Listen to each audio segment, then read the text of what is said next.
Hey, good morning. It's Shannon here with the Anxiety and OCD Treatment Center of Central Pennsylvania.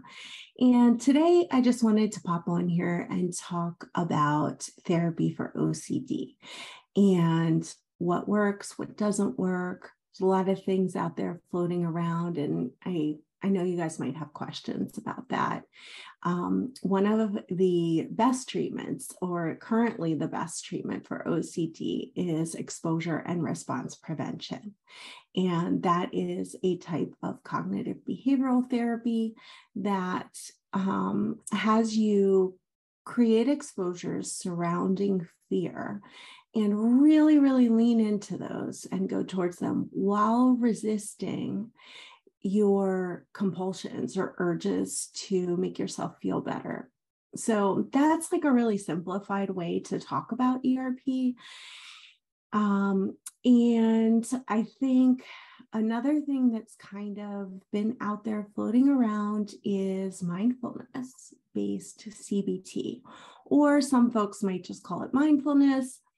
And although I think that's a great supplement to exposure work, I don't think it is the only way to really, truly treat your OCD. So we can certainly talk more about that in another episode.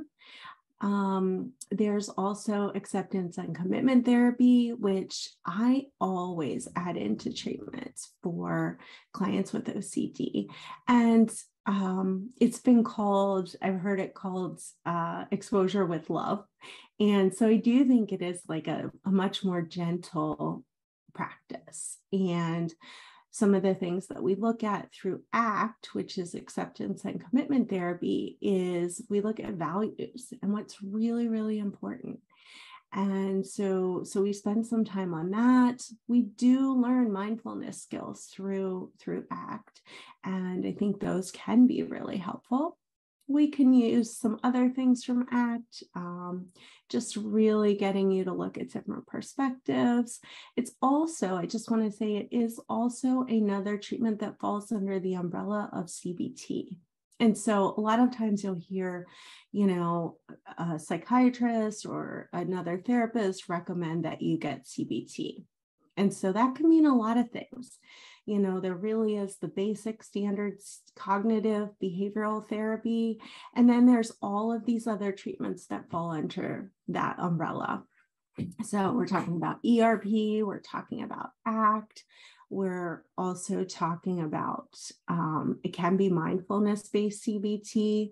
And then there's another treatment that has kind of really been becoming popular over the last few months, although it's been around for some time, and that's called ICBT, which is inference-based CBT. And so this treatment takes a whole different approach, really using some basic cognitive strategies along with some mindfulness to help you disengage from your OCD. So that's another option that's out there.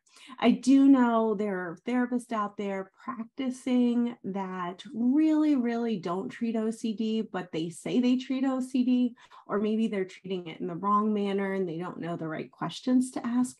So I encourage you to ask your therapist a lot of questions before you get started with them if you have OCD. And on the International OCD Foundation, there is, I believe, a list of those questions, and I can certainly link that to this video. But those are really helpful things to ask. And you really, really ultimately do want exposure-based treatment for OCD. So thanks for stopping by. One final thought that I have is just make sure that you're not just talking about OCD. There's definitely a behavioral component to the treatment that works best. And that's what I would encourage you to do, and really advocate for yourself when you are getting treatment. So thanks again.